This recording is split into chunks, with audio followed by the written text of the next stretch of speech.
Hey guys, welcome to today's video. We're going to be discussing the Los Angeles Rams versus Packers Divisional Round game. We're going to be going over the game and just what we can take away from the game.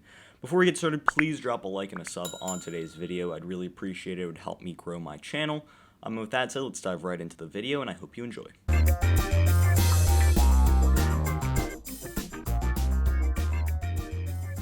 So an absolutely huge win by the Green Bay Packers. Obviously, they'll be moving on to the next round of the playoffs. Congrats to them. They'll be playing Brady or Breeze in the next round. The Bucks or the Saints, the winner of that game, will be going on to the NFC Championship game, where that'll be in Green Bay. So that's what Green Bay has to look forward to next week. But let's just talk about the fantastic game plan by Matt LaFleur today.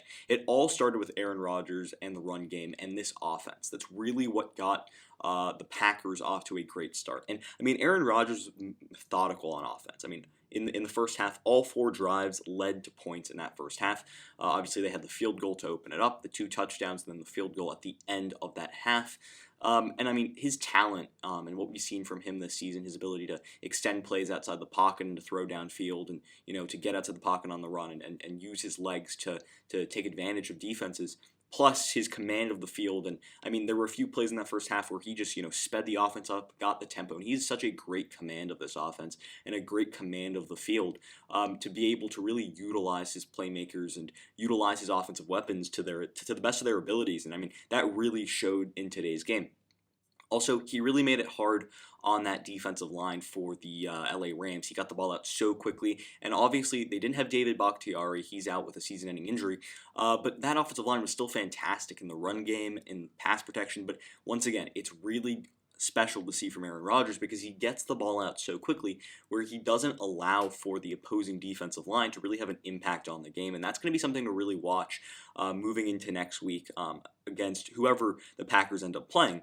But also, the offense, it all started with relying on the run game, and that all started with Aaron Jones. I mean, the man rushed for basically 100 yards today, had a big touchdown run, but the big play came in the first part of that second half where he, had that 60-yard run, just opened up the offense 100%. And when you're able to run the football effectively, you're able to use the play-action game out of it. You're able to, dink and dunk your way for first downs, guys to passes to MVS, passes to Robert Tonyan, and that's what that's what the Packers did after they were able to establish the run. And Jamal Williams had a nice game too, and so did A.J. Dillon. I mean, he did have that fumble, but Rodgers, Rodgers was able to recover that fumble. But overall, it was a great job by this Packers offense, really doing the running game by committee. I mean, they got everyone involved, and they really used that running game to establish a presence on offense. And then they had Rodgers throw for 300 yards or so. So it's really that balance on offense and the ability to go off the play action passing game. And I'll talk about that in a second, but it was really just that ability to run the football that opened up this offense. Then we can talk about the efficiency in the red zone. I mean, this is one of the best and most elite offenses in NFL history when it comes to being great in the red zone. In the regular season, they were 80% of the time scoring touchdowns when they got inside the 20-yard line. So you can just see that is an elite level. And I mean, they're going to have to continue to do that in the playoffs if they want to go far. I mean, if they want to, obviously they're going to make it to the conference championship round, but if they want to go to the Super Bowl and win the Super Bowl, and I think they have a real shot to do that, then they're going to need to be able to continue to have that success in the red zone. However, I want to talk about this offensive line, and they did a fantastic job against one of the better defensive lines in the NFL, led by Aaron Donald. Obviously, Aaron Donald coming off a rib injury. We didn't really know how much he was going to play today, and he was on the sideline for a good majority of today's game. But when he was in, they did a fantastic job. I mean, the ability that I saw from Lindsley and Elton Jenkins, they really manhandled him, and that's something that you just don't see from Aaron Donald. And then that didn't allow for guys like Sebastian Joseph Day and Morgan Fox and Michael Brockers to have the impact that they normally would have had if Donald would have been really, really special. And I mean, Donald wasn't really a factor in a way, and that might be due to the injury, but I just really like what this Packers offensive line was able to do in, being able to stop him and also really help that running game. I mean, this running game rushed for just about 200, just shy of 200 yards, and overall, I mean, their ability to run the football was one of the things that really made them successful in today's game. In the second half, though, they did shoot themselves in the foot a little bit when they had some mistakes. Yet their ability to run the football and the play action game off of that really ended up allowing them to close the game with a huge play action pass to Allen Lazard for a touchdown. And then that allowed them to go up 2 scores, and then their defense that was so confident all day helped them finish the job. And when I'm talking about that defense, I mean, guys like Kenny Clark were really big and influential today, and I just loved what that defense was able to do with Zadarius Smith, too, really getting pressure on Jared Goff, making him feel uncomfortable. But this defense in the past few weeks has been playing confident football. They've been playing inspired football, and they need to continue that in the next few weeks if they want to have a real shot at a real Super Bowl run. And I mean, next week they just got to keep up the offense and the defensive success. I mean, you got to keep doing what you're doing, keep on doing what you did against the Rams, and you're going to be just fine. But I mean, that's definitely a tall task against whoever you're going to play. But I mean, they were great on offense, great on defense. So I really like what I saw from the Packers today, and what I saw from the Packers today is what I was expecting them to see from the Packers today. They controlled the pace of play with their run game. They controlled the other team's offense with their defense, and they did what they had to do, and they controlled this game from the get-go. So really good job by the Packers. I mean, moving to next week, they're just going to need to keep up that success.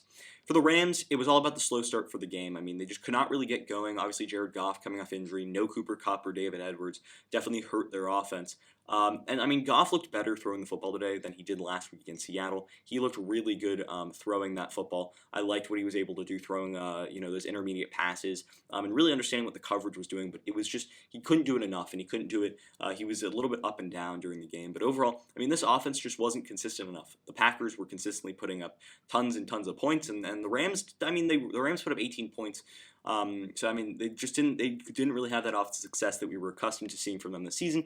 But I mean, Cam Akers had a good game. I mean, on the ground, I thought he was pretty good, and he's going to be something to really look out for moving forward next season. I mean, in 18 carries, 90 yards, and a touchdown, averaged 5 yards a carry. And I mean, we saw a little bit of him out of the Wildcat. I liked their offensive creativity from Sean McVay in that regard. But I mean, next season, Cam Akers is going to be a bigger part of this run game, and I really am going to enjoy to see what they're going to be able to cook up with him. I think he's a special player from what we've seen in the past 5-6 weeks.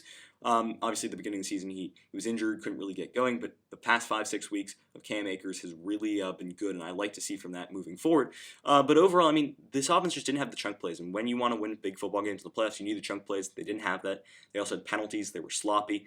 The defense just couldn't stop the Packers' offense. It was really that simple. The secondary played way too conservatively in that first half, and then as they tried to tighten things up, they got torched. Right, the run game was good. They fell on those play action passes, and then their receivers. I mean, the Packers receivers were able to get in behind the Rams' defense and secondary, so you couldn't really do anything. So overall, this defense did not play like the number one defense.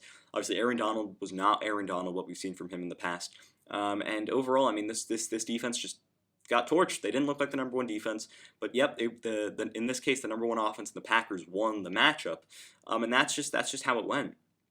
Also, they just couldn't get off the field. The defense couldn't get off the field, and when you can't get off the field, and the Packers are scoring points, and the Rams' offense wasn't really scoring points, you're not gonna win games, right? So really, just a tough game. But overall, I mean, moving into next season, I just want to see them add more help on offense and defense. Just add some playmakers in the draft, get deeper, especially at linebacker and at offensive line. I think maybe those interior offensive linemen probably could be upgraded. Maybe you get a left tackle. I don't know how much Andrew Whitworth has left in the tank. Obviously, he's getting older. I think he's So I mean, maybe you look for a new left tackle sometime in the draft. For the replacement for Andrew Whitworth in the next few years. But overall, I mean, I just need them to keep adding talent, keep getting deeper overall on this roster. But I mean, this is a good roster. This is a playoff roster. I love the guys they have. I love what Sean McVay was able to do this year.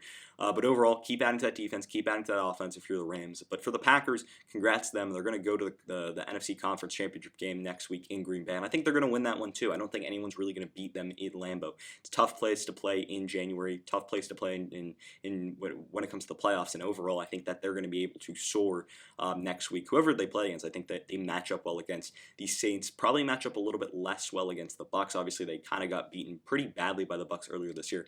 But maybe that's a revenge game that we can look forward to next week. But overall, congrats to the Packers to making the NFC Championship game. And that's pretty much going to end the video for today. Did you agree with my analysis? Why or why not? What were your takeaways from today's game? And with that said, I hope you enjoyed the video. Please drop a like and a sub. I'd really appreciate that. It would help my channel grow. And until next time, see ya.